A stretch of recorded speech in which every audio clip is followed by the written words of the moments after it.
It's no secret that James Gunn is a director that puts out a very specific type of movie. It's always about a quirky team of relatively unknown characters, and in fairness, he does a pretty great job at that. The Guardians trilogy was amazing, and the Suicide Squad was pretty enjoyable too.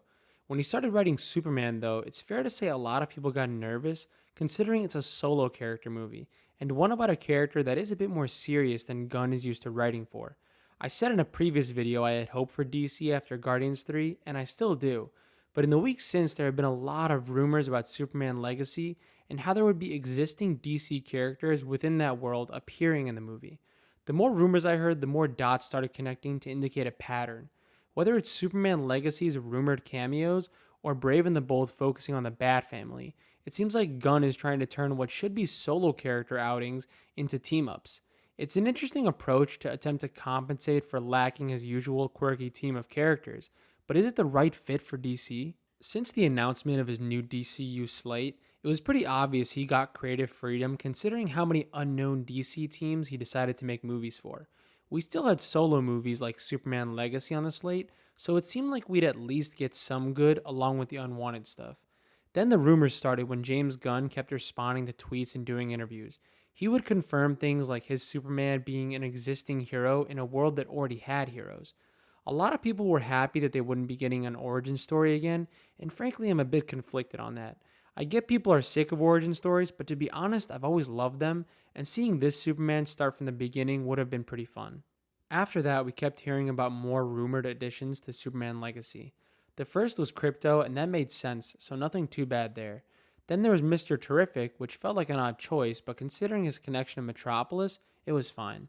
The biggest rumor, though, was that the Authority would be making their debut in Superman Legacy, and it would establish them as a team whose methods upset Superman. The rumor went on to say it would lead to an unannounced Superman vs. the Authority film. Gunn himself stated that his announcements weren't the majority of his Chapter 1 plans.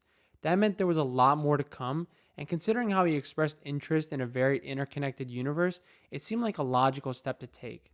Now let's look at the DCU Batman movie, The Brave and the Bold. There haven't been any rumors about this one, so all we know is what Gunn told us.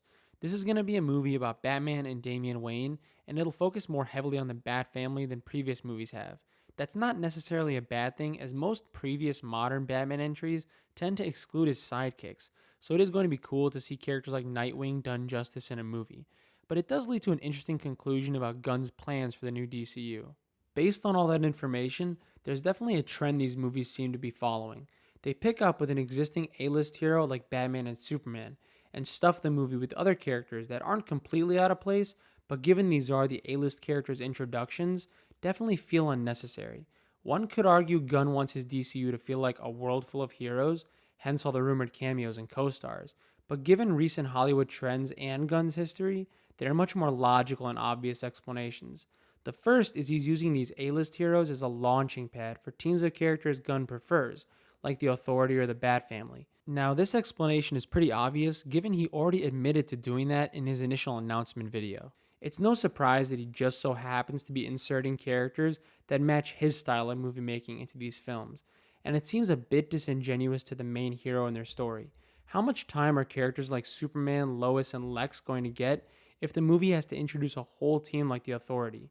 In a 2 to 2.5 hour movie, the answer to that question is not nearly enough time as they deserve in their first outing. The second explanation is based on recent casting choices.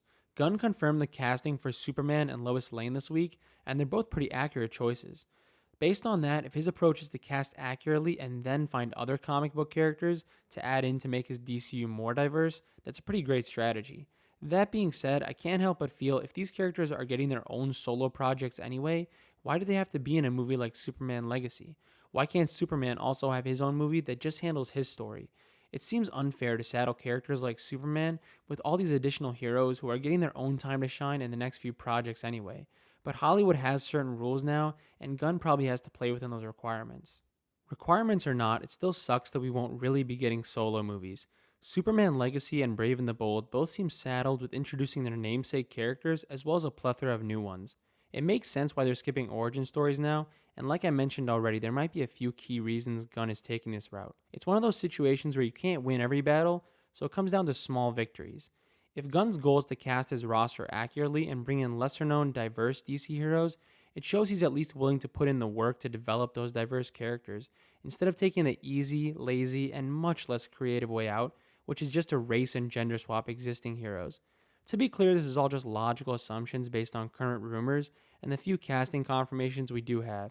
Gunn could be planning to make those kinds of swaps and introduce other characters on top of that. Frankly, we won't know the full plan until we get more announcements. I'd love to be wrong about this trend and get a story that focuses on the main characters, but at the same time, the more rumors come out, the harder it is to ignore what seems like a common trend among these movies.